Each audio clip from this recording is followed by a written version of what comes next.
সৎ থাকার চেষ্টা করেন। চোর ডাকাতরা পয়সাওয়ালা হতে পারে, সুখী হয় না কখনো। কেন সুখী হয় না জানেন? কারণ ওর ভেতরটা ওকে বলে যে তুমি তো টিন চোর, গম চোর, সুদখোর, ঘুষখোর, 2 নম্বর টাকার মালিক। তার ভেতরটা তাকে সবসময় জ্বালাইতে থাকে। মানুষ বাহবা দেয়, মাশাআল্লাহ, হাজী সাহেব, গাজী সাহেব, পয়সাওয়ালা সাহেব, চেয়ারম্যান সাহেব, সভাপতি সাহেব, সেক্রেটারি সাহেব, অমুক সাহেব, তমুক সাহেব, কিন্তু সে জানে ভেতর থেকে সে একটা আস্ত চোর। তার নিজের পরিচয় তার নিজের কাছে কি? তো যার নিজের ভেতর থেকে তাকে চোর বলতে থাকে, দুনিয়ার সব মানুষ তাকে ফেরেশতা বললেও সে কখনো মনের দিক থেকে সুখী হতে পারে। আর একজন মানুষ, তাকে সারা দেশের, সারা সমাজের, সারা গ্রামের বাপ মা, ভাই বোন, বন্ধু বান্ধব, স্বামী স্ত্রী, ছেলে মেয়ে সবাই বলে তুমি ফকির, তুমি গরিব, তোমার কিচ্ছু নাই, তুমি কিছু করতে পারলে না, কি চাকরি করলা, একটা জমি কিনতে পারলা না, একটা বিল্ডিং করতে পারলা না, কুড়ে ঘরে থাকো, ব্যাংক ব্যালেন্স নাই, সবাই তাকে অভাবী বলে। কিন্তু সে জানে জীবনে কখনো সে একটি অবৈধ টাকা কখনো ছুঁয়ে দেখে নাই, স্পর্শ করে নাই। তার ভেতরটা তাকে বলে যে তুমি সৎ ছিলা, এজন্য মনের দিক থেকে সে সুখী হয়। মানুষ তাকে মনে করে আহারে লোকটা এত বছর চাকরি করছে, কিছুই করতে পারে নাই, আহারে বেচারা এত বছর বিদেশ করছে, কিছুই করতে পারে নাই, লোকটা এত বছর দোকানদারি করছে, তেমন কিছু করতে পারে নাই। অন্যান্য দোকানদাররা তো আঙ্গুল ফুলে কলা গাছ হয়ে গেছে, কারণ দেশি মসুর ডাল, ইন্ডিয়ান মসুর ডাল মিক্স করে দেশি বলে বিক্রি করে দিছে, কম দামে কিনছে, অনেক বেশি দামে লাভ করছে, সে তো রাতারাতি বড়লোক হয়ে গেছে। আর এই বেচারা জীবনে কিছু করতে পারে নাই, সবাই মনে করে সে কষ্টে আছে। তার ভিতর থেকে তাকে বলে যে সবাই সমাজের চুরি ডাকাতি কম বেশি করলেও আমি কখনো করি নাই।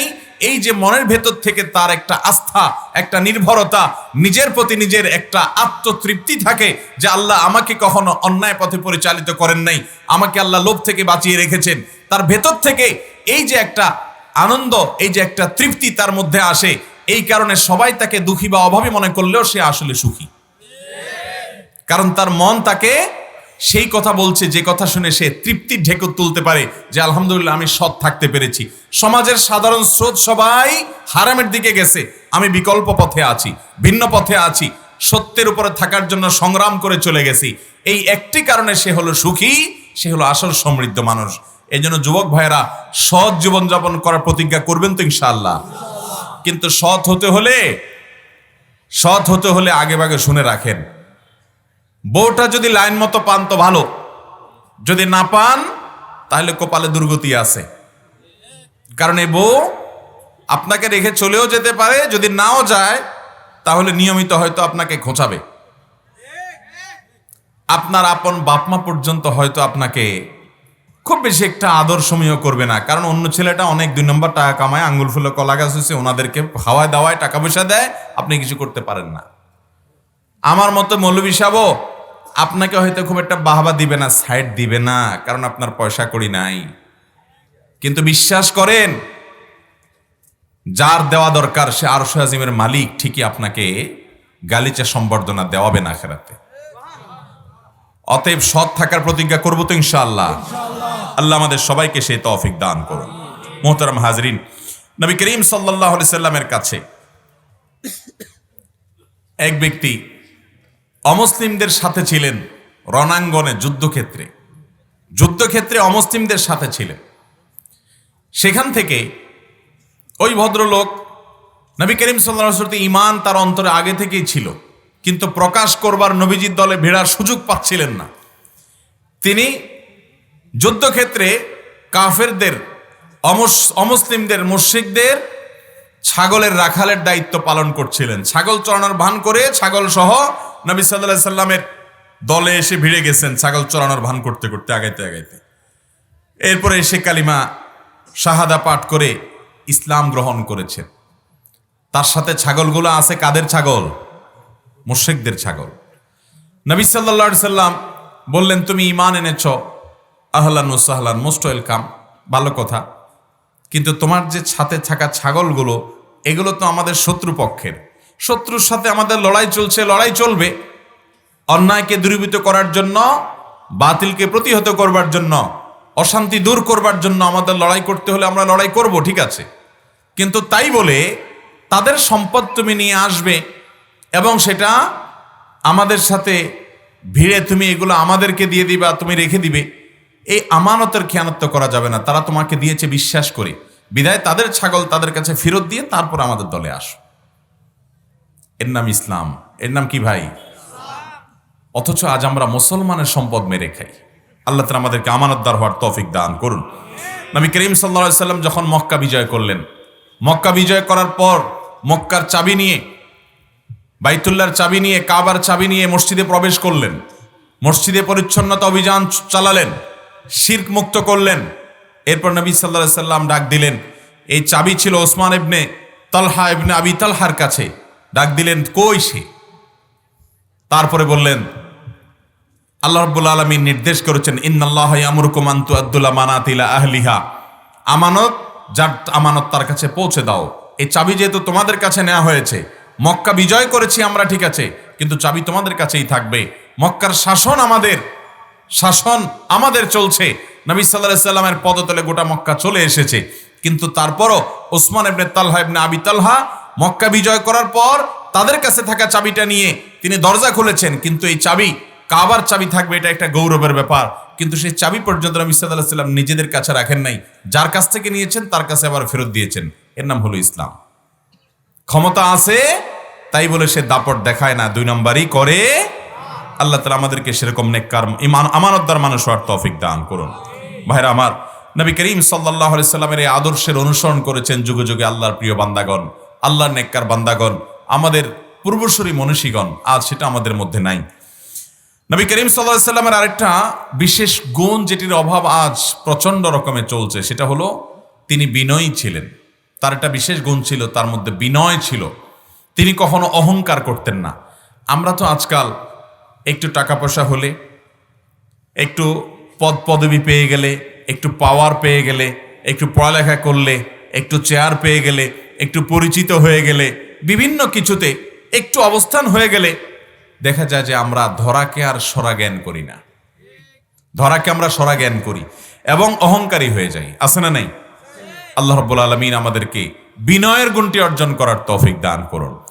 যার মধ্যে অহংকার আছে, যার অন্তরে যাররা পরিমাণ অহংকার আছে, আল্লাহ রাব্বুল আলামিন ওই ব্যক্তিকে জান্নাতে প্রবেশ করাবেন না। ওই ব্যক্তি কোথায় যাবে না? জান্নাতে যাবে না। এই জন্য অহংকার মুক্ত অন্তর নিয়ে আল্লাহর কাছে সাক্ষাৎ করতে হবে। নিজেকে সবসময় তুচ্ছ মনে করতে হবে অন্যদের চাইতে, যে আমি হয়তো নিজেকে অনেক বড় মনে করছি, শয়তান আমাকে বড় মনে করাচ্ছে, কিন্তু আল্লাহ তাআলার কাছে আমি বিনয়ী হওয়া ছাড়া কখনো আল্লাহর কাছ থেকে জান্নাতের আজর আমি লাভ করতে পারবো না। মোহতারাম হাজরিন, নবী করিম সাল্লাল্লাহু আলাইহি ওয়াসাল্লাম, তার মধ্যে বিনয় কেমন ছিল দেখেন। তিনি খুব সাদাসিধে জীবন যাপন করতেন। যখন মদিনার রাষ্ট্রনায়ক ছিলেন তিনি, তখনও পর্যন্ত তার ঘরে, তার জীবন যাপনে তেমন কোনো পরিবর্তন আসেনি। তিনি আগের মতোই চলাফেরা করতেন। ঘোড়ায় যারা চড়ত তাদেরকে খুব বেশি সমাজের শৌখিন এবং বিলাসী মানুষ বা সম্পদশালী মানুষ বা সমাজের সম্ভ্রান্ত মনে করা হতো, অভিজাত মনে করা হতো। আর যারা গাধার উপরে, গাধার পিঠে চড়ে, তাদেরকে একটু গরিব, অভাবী বা এরকম টাইপ মানুষ মনে করা হতো। আমার নবী করিম সাল্লাল্লাহু আলাইহি সাল্লাম ঘোড়ার উপরেও চড়তে দ্বিধা করতেন না, উঠে চড়তেও দ্বিধা করতেন না, আবার গাধার উপরে চড়তেও তার কখনো দ্বিধা হতো। নবী করিম সাল্লাল্লাহু আলাইহি সাল্লাম এত বিনয়ী হয়ে চলাফেরা করতেন, তার চলাফেরা দেখে বোঝার উপায় ছিল না তিনি রহমতুল লিল আলামিন, তিনি মদিনার রাষ্ট্রনায়ক।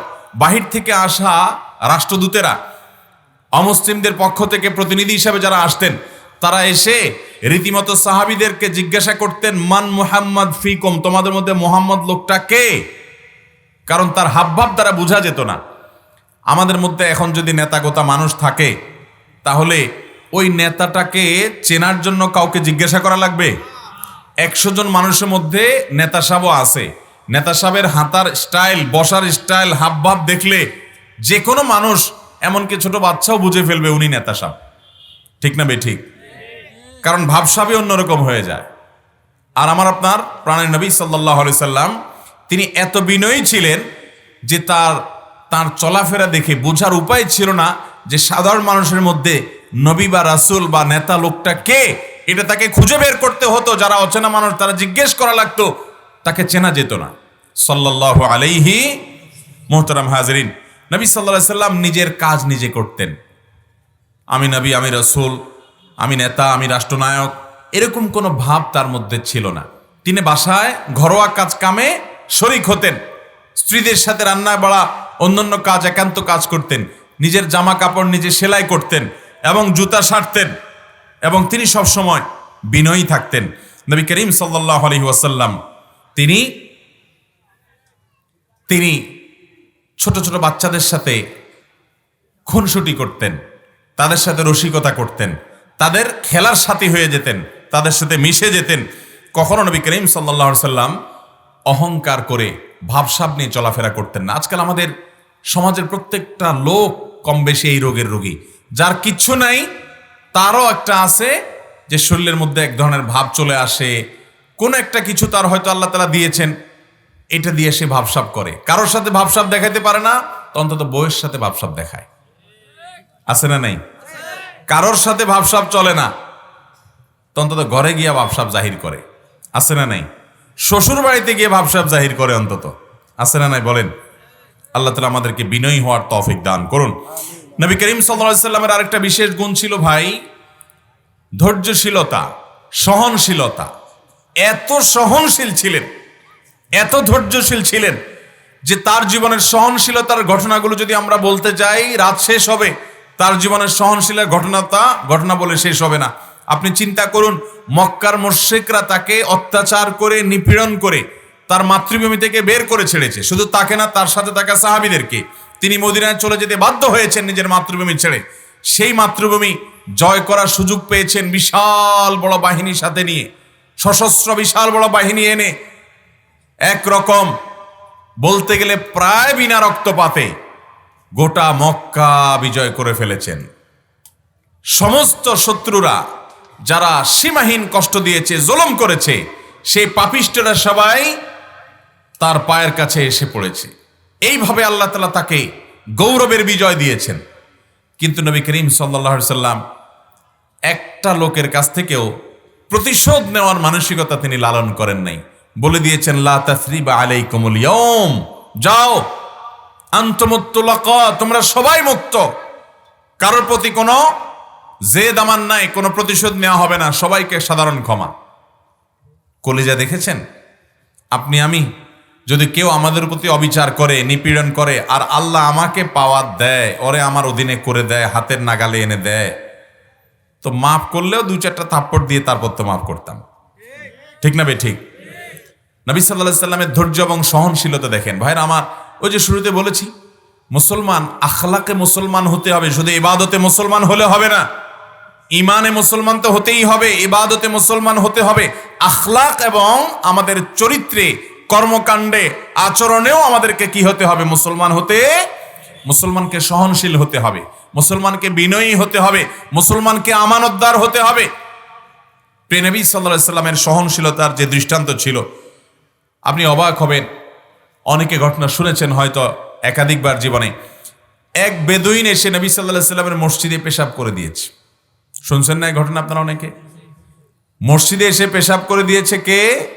একজন বেদুইন, মরুচারী, মরুভূমির একেবারে গহীন মরুভূমিতে যারা বসবাস করে, এরা মানুষের, শহরের মানুষের কোনো কালচার সম্পর্কে তাদের খুব একটা জানাশোনা বা ধারণা নাই। যার কারণে তারা যেখানে থাকে ওই আশেপাশেই পেশাব পায়খানা করে, যেখানে সেখানে, আলাদা কোনো টয়লেট মেনটেন করা তারা বুঝতো না। সে সময়ের মরুচারীরা, মরুভূমিতে যারা ভেতরে বসবাস করতো, যাদেরকে বধূ বলা হতো, এই বেদুইন বলা হতো তারা। তো এরকম একজন বেদুইন নবী সাল্লাল্লাহু আলাইহি ওয়াসাল্লামের কাছে আসছেন। আসার পর মসজিদে নববীতে ঢুকে এক কোনায় বসে উনি পেশাব শুরু করে দিস।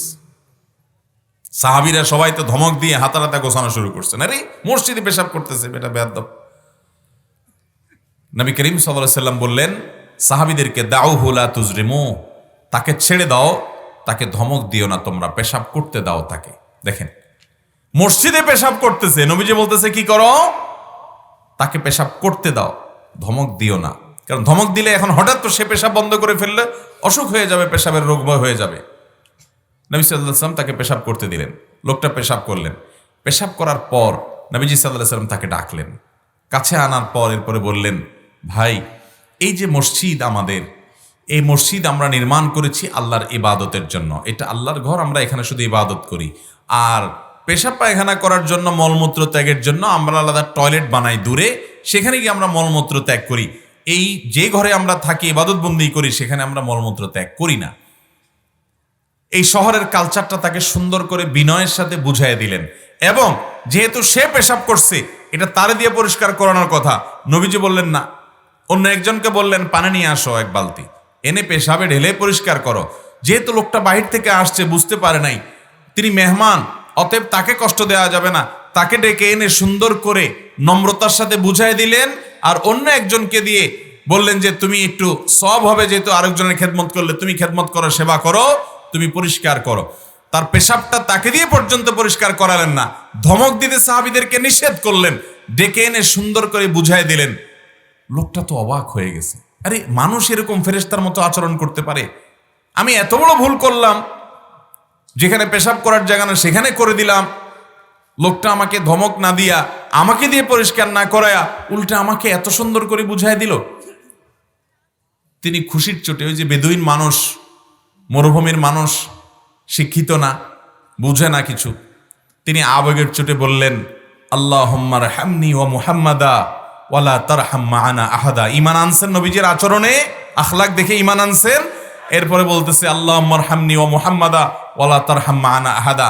আল্লাহ, যেহেতু মুহাম্মদ আমার সাথে ভালো আচরণ করছে, আমাকে আর ওনাকে, আমাদের দুজনকে মাফ করিও, আর এগুলো একটারও মাফ করিও না, কারণ আমারা ধমক দিস। এবার আরেকটা ভুল করে বসছে, আল্লাহর রহমতের কি অভাব পড়ছে? আল্লাহ যদি সবাইরে রহমত করে, আল্লাহর রহমতে কি টান পড়বে? তাহলে এটা তো আরেক খারাপ দোয়া করছে লোকটা। তখন এবার নবী সাল্লাল্লাহু আলাইহি ওয়াসাল্লাম আবার তাকে এবার সুন্দর করে বুঝালেন, ভাই আল্লাহর রহমত অনেক বড়, অনেক প্রশস্ত, আল্লাহর রহমতের কোনো সীমা নাই, সবাইকে রহমত করলে আল্লাহ তাআলার কোনো অভাব হবে না, অতএব তুমি এইভাবে দোয়া করিও না, সবার জন্য রহমতের দোয়া করো। ভাইরা আমার, একটা লোক মসজিদে পেশাব করে দিছে, কিন্তু তাকে পর্যন্ত নবী সাল্লাল্লাহু আলাইহি ওয়াসাল্লাম এভাবে নরমভাবে বুঝাইছেন। আর আমরা হলে কি করতাম? যে নামাজ এক ওয়াক্ত না পড়ে, সে আইসা হলে একটা ঘুষি দিত, ঠিক না বেঠিক? যে পশ্চিম দিকে হয়তো আসার খাইয়াও পড়ে না, সেও আইসা বলতো যে কলার ধরে দুইটা মাইরে যায়, অন্তত সওয়াব হবে। যে লোকটা মসজিদে পেশাব করে দিস। আল্লাহ তাআলা আমাদেরকে আমাদের প্রিয় নবীর মতো আখলাক, তার মতো উন্নত চরিত্রের অধিকারী মুসলমান হওয়ার তৌফিক দান করুন। গোটা পৃথিবীতে আজ আমাদের মুসলমানদের মধ্যে আচরণের বড়, সুন্দর আচরণের বড় অভাব চলছে ভাই, চরিত্রের বড় ঘাটতি আমাদের আজ চলছে, উত্তম চরিত্রের। অথচ আমি একটা হাদিস শুরুতে শুনাইছি, নবী করিম সাল্লাল্লাহু আলাইহি ওয়াসাল্লাম বলেছেন, মা মিন শাইইন ইউদাউ ফিল মিজান, কিয়ামতের ময়দানে মিজানের পাল্লায় যত ভালো কাজ আপনি করবেন, এগুলো উঠানো হবে, পরিমাপ করা হবে, এর ভিতরে হুসনুল খুলুক বা উত্তম আচরণ, উত্তম চরিত্র, এটার মতো ওজনদার, এর মতো ভারী কোনো আমল আর মিজানের পাল্লা উঠবে না। আপনি যত আমল করেন, এর মধ্যে সবচেয়ে ভারী আমল হবে কোনটা? উন্নত চরিত্র, সুন্দর ব্যবহার, আচরণ। আপনি মিথ্যা বলবেন না, কারোর ক্ষতি করবেন না, আমানতদার থাকবেন, বিনয়ী হবেন, আপনি ধৈর্যশীল হবেন, সহনশীল হবেন। এখন দেখবেন নামাজ কালাম পড়ি, অনেক কিছু করি, কিন্তু হটমেজাজি আছে না নাই? এমন হটমেজাজি যে কোনো কিছু আমাদের সহ্য হয় না, ভাঙচুর, গালিগালাজ, মুখ খারাপ, যাতা করি, আবার দেখা যায় আমি নামাজ কালাম পড়ি, আছে না নাই? আল্লাহ তাআলা আমাদের সবাইকে সুন্দর চরিত্র এবং সুন্দর গুণাবলী অর্জন করার তৌফিক দান করুন। মোহতারাম হাজরিন, নবী করিম সাল্লাল্লাহু আলাইহি সাল্লামকে যখন তায়েফবাসী আঘাত করে রক্তাক্ত করেছে, অনেক কষ্ট দিয়েছে, তার শরীরের রক্ত পড়ে জুতার সাথে পা লেপ্টে গেছে, এরকম কঠিন অবস্থা হয়ে গেছে, নির্মমভাবে তার প্রতি অত্যাচার করা হয়েছে। তায়েফের ছোট ছোট বাচ্চাদেরকে, ছোট ছোট পোলাপানকে লেলি দিয়েছে তায়েফবাসী, তায়েফের কাফেররা নবীজির বিরুদ্ধে পাথর মেরে পাগলের সাথে যেরকম হাসি তামাশা করত, তার সাথে সেরকম হাসি তামাশা শুরু করেছে। নবী করিম সাল্লাল্লাহু আলাইহি সাল্লাম এত কষ্ট যাদের থেকে পেয়েছেন, ওই মানুষগুলোর ব্যাপারে আল্লাহর কাছ থেকে পাহাড়ের দায়িত্বে থাকা ফেরেশতা এসে বলেছেন, হে আল্লাহর রাসূল, আপনাকে অনেক কষ্ট দিছে এরা, আপনি হুকুম করে দেন। যারা তায়েফে গেছেন তারা জানেন, মক্কা থেকে তায়েফে যাওয়ার সময় দেখবেন পাহাড়ে ঘেরা। তো নির্দেশ চেয়েছেন, হে আল্লাহর রাসূল, আপনি নির্দেশ দেন, শুধু মুখ দিয়ে বলেন, পাহাড় নিয়ন্ত্রণের দায়িত্ব আল্লাহ আমাদেরকে দিয়েছেন, ফেরেশতাদেরকে। এটার কন্ট্রোল আমরা করি, এর ব্যবস্থাপনা আমাদের হাতে। দুই পাশে পাহাড়কে আমরা এভাবে ধসিয়ে দিব এবং এরা মিশে যাবে মাটির সাথে। আপনি শুধু হুকুম করেন। নবী করিম সাল্লাল্লাহু আলাইহি সাল্লাম তিনি তাদেরকে এভাবে ধ্বংস করে শেষ করার জন্য বদদোয়া তো করেনই নাই, বরং দোয়া করছেন, আল্লাহুম্মা গফির লিকাওমি ফাইন্নাহুম লা ইয়ালামুন। আল্লাহ, আমার জাতিকে আপনি মাফ করে দেন। আমার প্রতি জুলুম করছে, নবীর প্রতি জুলুম করছে, চরম অন্যায় করছে, এই জন্য তাদেরকে শাস্তি দিয়েন না, আপনি মাফ করে দেন। তারা বুঝে নাই, তারা জানে নাই, আপনি তাদেরকে মাফ করে দেন। এ হলো আমাদের প্রিয় নবী। আমরা তার উম্মত না? তার অনুসরণ করা লাগবে কি লাগবে না? আল্লাহ তাআলা আমাদের সবাইকে তার মতো এরকম সহনশীল এবং ধৈর্যশীল হওয়ার তৌফিক দান করুন। মোহতারাম হাজরিন, এভাবে রাতভর যদি আপনি নবী সাল্লাল্লাহু আলাইহি সাল্লামের সহনশীলতার কথা শুনেন, আপনি অবাক হবেন যে তার সহনশীলতার গল্প বা ঘটনা বলে শেষ করা যাবে না। নবী রাসূলুল্লাহ সাল্লাল্লাহু আলাইহি ওয়াসাল্লাম বলেছেন, ইন্নাল্লাহা লাম ইয়াবআথনি আ'আরান ওয়ালা তা'আরান ওয়ালাকিন বা'আসানি দা'আয়াতান ওয়া রাহমাহ। যখন পাহাড়ের ফেরেশতা বলেছে এদেরকে শেষ করে দেই, তিনি বলেছেন, আল্লাহ তাআলা কারোর বিরুদ্ধে অভিশাপ করা বদদোয়াকারী হিসাবে আমাকে পাঠায় নাই, আমাকে আল্লাহ তাআলা রহমত করে পাঠিয়েছেন। আমি অনুগ্রহ হয়ে এসেছি, তাদেরকে ধ্বংস করার জন্য আমি আসি নাই। তিনি বদদোয়া করেন নাই। আল্লাহ তাআলা আমাদেরকে তার এই সহনশীলতার গুণটি অর্জন করার তৌফিক দান করুন। চেষ্টা করব তো ইনশাআল্লাহ। নবী সাল্লাল্লাহু আলাইহি সাল্লামের 4 নম্বরের যে বৈশিষ্ট্যের কথা বলতে চাই তা হলো ইনসাফ, সমতা। দেখুন, মদিনায় যখন তিনি এসেছেন হিজরত করে, মদিনাতে ইহুদিরা বসবাস করছে, মুনাফিকরা ছিল ইসলামের চরম শত্রু, মুসলমানরা তো ছিলই, অন্যান্য বিশ্বাসী মানুষও ছিল। এই সব মানুষগুলার নেতৃত্ব যখন তিনি পেয়েছেন, কোনো অমুসলিম বলতে পারবে না, পৃথিবীর কোনো অমুসলিম লেখক ঐতিহাসিক বলতে পারবে না নবী সাল্লাল্লাহু আলাইহি সাল্লাম এক মুহূর্তের জন্য কোনো একজন ভিন্ন ধর্মের মানুষের প্রতি জুলুম করেছে। জালেম যদি কোনো মুসলমানও হয়ে থাকেন, কোনো মুসলমান যদি কোনো অমুসলমানের প্রতি হক নষ্ট করে থাকে, নবী সাল্লাল্লাহু আলাইহি সাল্লাম রায় দিয়েছেন মুসলমানের বিরুদ্ধে, কখনো তিনি ন্যায়ভ্রষ্ট রায় দেন নাই, বিচার করেন নাই, কোনো অমুসলমানের প্রতি জুলুম করেন নাই। ইনসাফ তার ভিতরে এত বেশি ছিল। আমাদের চরিত্র কি? আমাদের চরিত্র হলো, আমরা আজ আমার বন্ধু কোথাও ঝগড়া লেগেছে, ধরুন আপনার একজন দোস্ত কোনো এক জায়গায় দেখছেন যে কোথাও গন্ডগোল লাগছে আপনার দোস্তের সাথে আরেকজনের, আপনি সেখানে চলে গেছেন, যে আপনি যদি শুনেন কি হয়েছে, শোনার পর সাধারণত আমরা কি করি বলেন? দোস্তের পক্ষ নেই না, শুধু পক্ষ নেওয়া, পারলে রাত্রে দিন করে পাল্টাই দেই, ঠিক না ভাই? ঠিক, হ্যাঁ ঠিকই তো বলছে আমার দোস্ত, হ্যাঁ ঠিকই তো, আপনি এমন কেন করলেন, আপনি কেন আগে হাত বাড়ালেন, ঠিকই তো বলছে। হয়তো সে নিশ্চিত যে দোস্তই অন্যায় করছে, আইসা পরে বলে দোস্ত তুই ভুল করছস, কিন্তু ওখানে ঠিকই দোস্তের পক্ষ হয়ে লড়াই করি, আমরা করি কি করি না?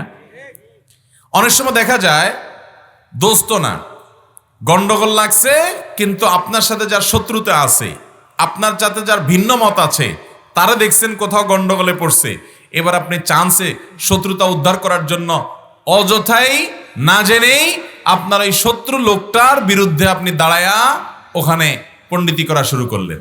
আছে না নাই? এগুলো সাধারণ মানুষ তো বটেই। আমরা যারা নিজেদেরকে মুসলমান হিসাবে প্র্যাকটিসিং মুসলমান হিসাবে মনে করি, এই মানুষগুলোর মধ্যেও দেখবেন এই চারিত্রিক ত্রুটি আছে, যে দুইটা ইসলামিক দল গ্রুপ আছে, এক গ্রুপের সাথে আরেক গ্রুপের গন্ডগোল আছে। তো দেখবেন যখন কোনো একটা ইস্যু তৈরি হয়েছে, নিজের পক্ষের লোক, নিজের দলের লোক, নিজের মতের লোক উল্টাপাল্টা করছে জানে, তারপরে ওইটাকে একটা ধামা চাপা দিয়া, ব্যাখ্যা দিয়া, টেনে টুনে ঠিকঠাক করার চেষ্টা করি। আর যদি নিজের দলের বাইরে অন্য দলের কেউ কোনো ভুল করে নাই, হয়তো ভুলও বলা যায়, সঠিকও বলা যায়, এরকম কিছু, তো ওইটাকে আমরা ভুল বানানোর জন্য, সাব্যস্ত করার জন্য জিহাদ করে ছাড়ি। আছে না নাই? এই চরিত্র আমাদের মধ্যে আছে না নাই? ডক্টর খন্দকার আব্দুল্লাহ জাহাঙ্গীর রহমাতুল্লাহ বলতেন, এর মাধ্যমে আমরা ইসলামের সেবা মোটেও করি না, নফসের পূজা করি, প্রবৃত্তির পূজা করি। আল্লাহ তাআলা আমাদের সবাইকে ইনসাফগার মানুষ হিসাবে দুনিয়াতে নিজেদেরকে প্রতিষ্ঠিত করার তৌফিক দান করুন। আমাদের নবী সাল্লাল্লাহু আলাইহি ওয়াসাল্লামের ভিতরে এই জিনিসটা ছিল, তার কাছে কোনো অন্যায় সুপারিশ কখনো কোনোভাবে গ্রহণযোগ্য হতো না। তিনি কোনো সাহাবী তার সন্তানকে, এক সন্তানকে জমি জমা দিয়েছেন, আরেকজনকে দেন নাই, সম্পদ দিয়েছেন, আরেকজনকে দেন নাই, তিনি নির্দেশ করেছেন যাও সমতা বজায় রাখো, এবং সবার সাথে ইনসাফ করো। নবী সাল্লাল্লাহু আলাইহি সাল্লামের আরেকটা গুণ বৈশিষ্ট্য ছিল রহমত এবং করুণা, দয়া। তিনি সব সময় দয়া এবং মায়া এটা তার ভিতরে তিনি লালন করতেন, এবং কেউ যদি কারোর প্রতি অবিচার করত তিনি সেটা গিয়ে থামাতেন, কখনো কাউকে তিনি জুলুম করতে দিতেন না। আবু মাসউদ রাদিয়াল্লাহু তাআলা আনহু তার একজন কাজের লোককে প্রহার করছিলেন, কিন্তু দাসকে প্রহার করছিলেন। নবী সাল্লাল্লাহু আলাইহি সাল্লাম তার কোনো অন্যায় দেখেছেন, সেজন্য প্রহার করেছেন।